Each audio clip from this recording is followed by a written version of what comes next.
शिक्षयित्री सरोजिनी राउत विद्यालयर परिवेश सफा करी अलिया आवर्जन निया लगाइबा बेले तांको लुगारे निया लगी जाइथिला। मेडिकल रे चिकित्सित हेबा समय देहत्याग करथिले।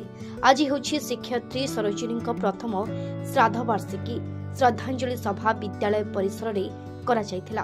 कटक जिला महांगा ब्लॉक अंतर्गत पाकरापुर पंचायत वृद्ध जागोलाई उच्च प्राथमिक विद्यालय रे शिक्षयित्री सरोजिनी परिवार बंधु एवं तांको स्वामी डॉक्टर भाग्यधर राउत पुत्र शारदा प्रसाद राउत और पाइकरापुर ग्रामवासी विद्यालय प्रधान शिक्षक छात्र छात्री मानक द्वारा शिक्षयित्री सरोजिनी राउत का प्रतिमूर्ति उन्मोचन करा जायछि। श्रद्धांजलि सभारे सभापतित्व करिथिले भक्तचरण साहू, मुख्य अतिथि युधिष्ठिर खड्डुआ, सम्मानित अतिथि भुवनानंद राउत, सम्मानित अतिथि ब्रजकिशोर नायक, मुख्य वक्ता रविंद्रनाथ सामल, विद्यालय प्रधान शिक्षक अलेक्चंद्र राउत श्रद्धांजलि अर्पण करथिले।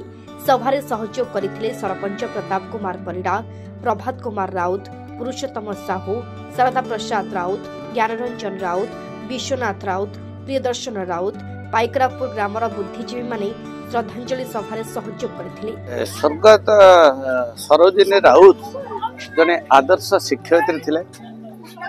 से थिले शिष्टाचार, क्षमा एवं करुणार प्रतीक एवं सामाजिक कर्मी। जेतेबेले परिवेश सुरक्षा पाई से अंटा भिड़ी जेतेबेले अलिया आवर्जन से अग्नि संयोग करथिले, तांकर लुगारे निया लागी से अकाल रे वियोग होइचंती। जात से ध्रुव मृत्यु जननी जन्मभूमिश्च स्वर्गादेवी करी अछि। तेणु समस्ते दिन दिन मरिवे। मनुष्य देहे जीव बही देवता हेलाई मरे। तेणु सबु देवता मध्य श्रीजगन्नाथ बलभद्र सुभद्रा सुदर्शन नवकलेवर होछि। तेणु से मरीगले सी बड़ी भाव में लक्ष्मी पद्मलय पद्मा कमला श्री हरिप्रिया इंदिरा लोकमाता क्षीराब्दी तनया रमा थिले।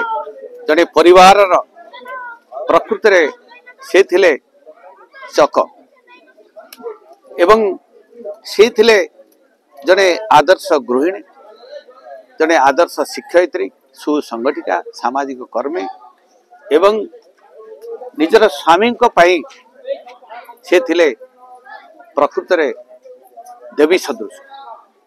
जहाँकर वियोग रे ये अंचल तांकर कर्मक्षेत्र पाइकरापुर एवं तांकर शाशुघर अलियारा एवं से अंचल रे शोकर छाया खेलीगला। तांकर मृत्यु पर परे आज 1 वर्ष पूर्ण होची।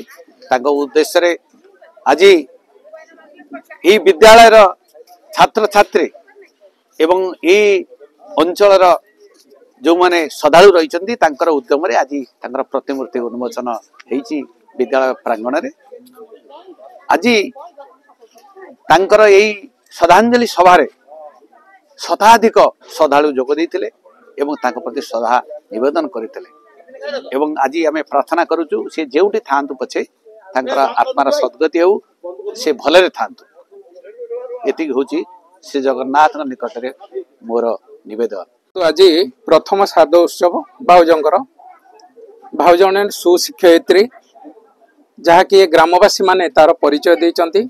सेमानकर रिक्वेस्ट एवं सेमानकर अनुरोध क्रमे आमे एठारे गोटे प्रतिमूर्ति स्थापन करिचु सेमान सहयोग रे।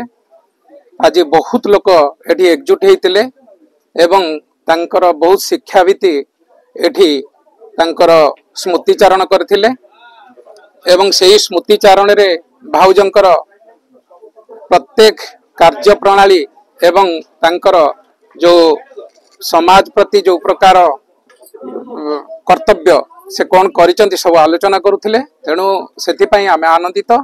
से जने बहुत उच्च कोटिर जने उच्च शिक्षाविद भी मध्य थिले। आज तांकर ई उत्सव रे बहुत लोक धन्यवाद अर्पण करथिले एवं एठाकार छात्र छात्री माने बहु परिमाण रे तांको श्रद्धांजलि अर्पण करथिले। महांगारू दयानिधि साहू रिपोर्ट ओडिसी खबर।